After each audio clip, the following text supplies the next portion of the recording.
श्री कृष्ण गोविंद हरे मुरारी, हे नाथ नारायण वासुदेव। प्रेम से बोलिए विष्णु भगवान की जय। आप सभी पर भगवान विष्णु कृपा सदैव बनी रहे और आपकी समस्त मनोकामना पूर्ण हो। दोस्तों, आज हम आपको सुनाने जा रहे हैं वैशाख माह कथा अध्याय 4, जिसे आप ध्यान पूर्वक पूरा सुने। उससे पहले अगर आपने हमारे चैनल को सब्सक्राइब नहीं किया है तो हमारे चैनल को सब्सक्राइब जरूर करें, वीडियो को लाइक करें और शेयर करें। कमेंट में विष्णु भगवान की जय अवश्य लिखें। फिर कथा को ध्यान पूर्वक पूरा सुने। यह वैशाख माह जो भगवान लक्ष्मीपति को अत्यंत प्रिय है, इसकी भी आज शुक्ला सप्तमी है। इसमें गंगा का स्नान अत्यंत दुर्लभ। पूर्व काल में राजा जहनु ने वैशाख शुक्ला सप्तमी को क्रोध में आकर गंगा जी को पी लिया था और फिर अपने दाहिने कान के छिद्र से उन्हें बाहर निकाला था। अतः जहनु की कन्या होने के कारण गंगा को जाह्नवी कहते हैं।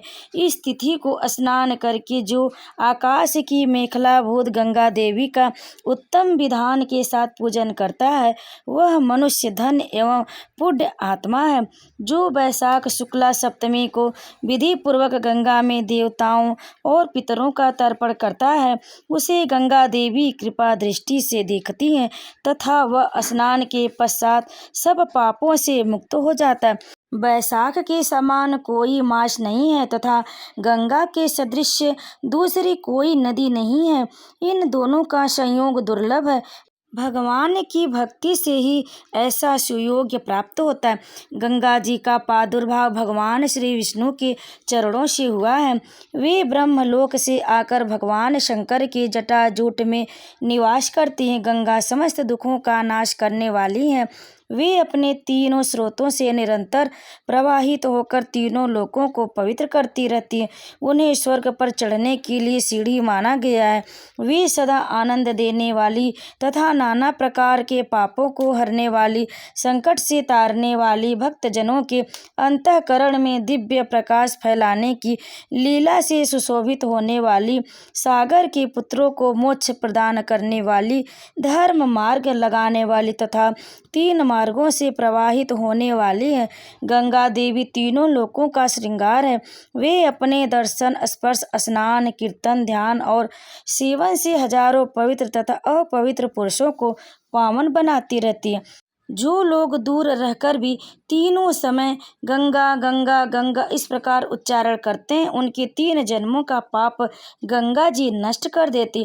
जो मनुष्य 1000 योजन दूर से भी गंगा का स्मरण करता है, वह पापी होने पर भी उत्तम गति को प्राप्त होता है। राजन, वैशाख शुक्ल सप्तमी को गंगा जी का दर्शन विशेष दुर्लभ है।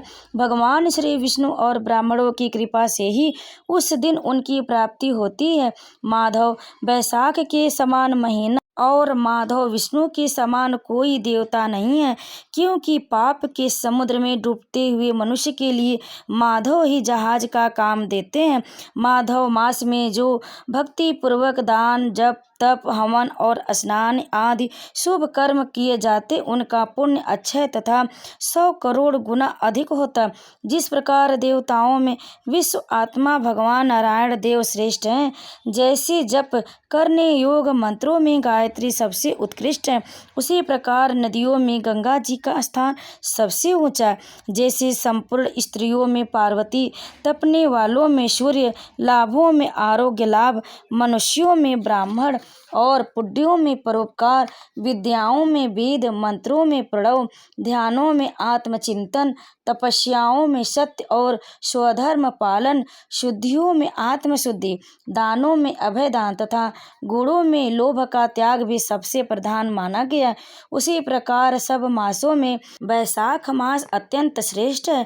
पापों का अंत वैशाख मास में प्रातः स्नान करने से होता है। अंधकार का अंत सूर्य की उदय से तथा पुण्यों का अंत दूसरों की बुराई और चुगली करने से होता है। राजन, कार्तिक मास में जब सूर्य तुला राशि पर स्थित हो उस समय जो स्नान दान आदि पुण्य कार्य किया जाता है उसका पुण्य परार्ध गुना अधिक होता है। माघ मास में जब मकर राशि पर सूर्य हो तो कार्तिक की अपेक्षा भी 1000 गुना उत्तम फल होता है और वैशाख मास में मेष की संक्रांति होने पर माघ से भी 100 गुना अधिक पुण्य होता है।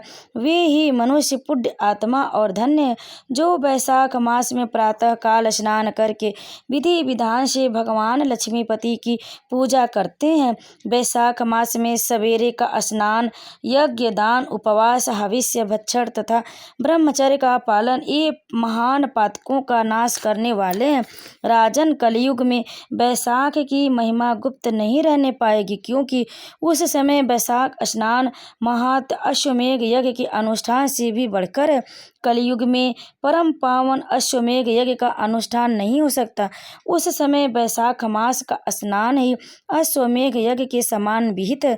कलयुग के अधिकांश मनुष्य पापी होंगे, उनकी बुद्धि पाप में ही आसक्त होगी, अतः वे अश्वमेघ के पुण्य को जो स्वर्ग और मोक्ष रूप फल प्रदान करने वाला है नहीं जान सकेंगे। उस समय के लोग अपने पापों के कारण नरक में पड़ेंगे। अतएव कलयुग के लिए अश्वमेघ का प्रचार कम कर दिया गया और उसके स्थान पर वैशाख मास के स्नान का विधान किया गया। ओम नमो भगवते वासुदेवाय।